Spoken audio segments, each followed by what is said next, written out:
بسم اللہ الرحمن الرحیم. السلام علیکم. Welcome to beyond the class. I am Zaheer. اس ویڈیو میں ہم واؤل ساؤنڈز کے بارے میں کچھ بات کریں گے. انگلش کی ساؤنڈز کو ہم دو حصوں میں ڈیوائڈ کرتے ہیں، واؤلز اور کانسوننٹ ساؤنڈز، اور انگلش بولنا سیکھنے کے لیے ان دونوں آوازوں میں مہارت ہونا ضروری ہے. تو اس ویڈیو میں آپ سے واؤل ساؤنڈز کے بارے میں کچھ بات کروں گا.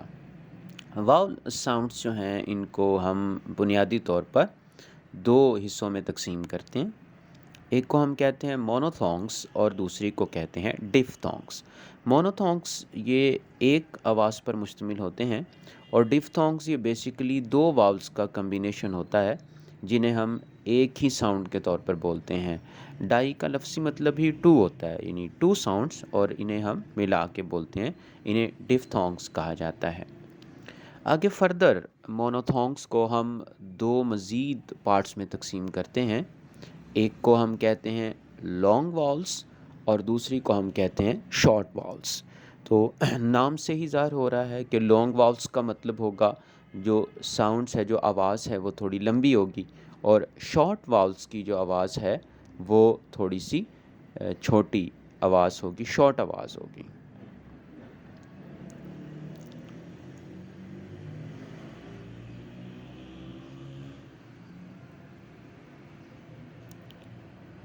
ابھی آپ کے سامنے جو نیکسٹ میں پکچر آئے گی وہ آئی پی اے چارٹ کا ایک حصہ ہے، جس میں شارٹ واؤل ساؤنڈز جو ہیں ان کے سمبلز دکھائے گئے ہیں اور ان کی آوازیں.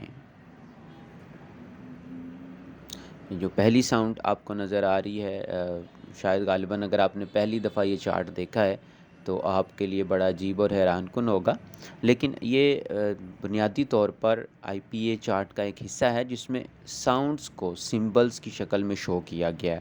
جیسے پہلا آپ دیکھ رہے ہیں جو سمبل بنا ہوا ہے، یہ اے ساؤنڈ کا سمبل ہے. اے sound like A as in Kate.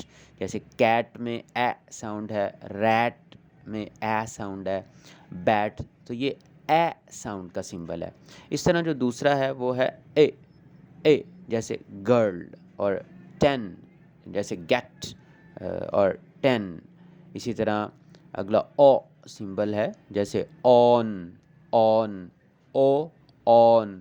اسی طرح جو ہے سمبل نیکسٹ میں آ رہا ہے او، گڈ. اسی طرح لک میں یہ آواز آتی ہے تو یہ او آواز ہے. اسی طرح جو اگلا آ رہا ہے یہ ہے اے sound, like in did, it. تو یہ اے ساؤنڈ جو ہے یہ آواز ہے اس واؤل کی. اسی طرح جو نیکسٹ آواز آ رہی ہے یہ ہے آ آواز، جیسے اپ، اپ، آ ساؤنڈ کی. اسی طرح بٹ کے درمیان میں یہ آواز موجود ہے. یہ جو لاسٹ سمبل آپ کو نظر آ رہا ہے اسے شوا کہتے ہیں، اور یہ موسٹ امپورٹنٹ ساؤنڈ ہے انگلش کی. بہت زیادہ انگلش کے اندر اس ساؤنڈ کو استعمال کیا جاتا ہے. یہ بڑی نیوٹرل اور ہلکی سی آواز ہوتی ہے. جیسے اس طرح سے یہ آواز ہوگی آ، لائک اباؤٹ، another. اس طرح یہ مختلف لفظوں کے درمیان میں بھی یہ آواز چلتی ہے، ورڈز کے اور شروع میں بھی چلتی ہے، اور موسٹ کامنلی یوزڈ یہ ہے. تو ابھی اگر ان آوازوں کو بہتر کیا جائے، ان کی پریکٹس کی جائے، تو انگلش بولنا جو ہے وہ آپ نیٹیو سپیکرز کی طرح انگلش بول سکتے ہیں. تو ان تمام آوازوں کی پریکٹس کیجیے زیادہ سے زیادہ، تاکہ بہتر انداز میں انگلش بولی جا سکے.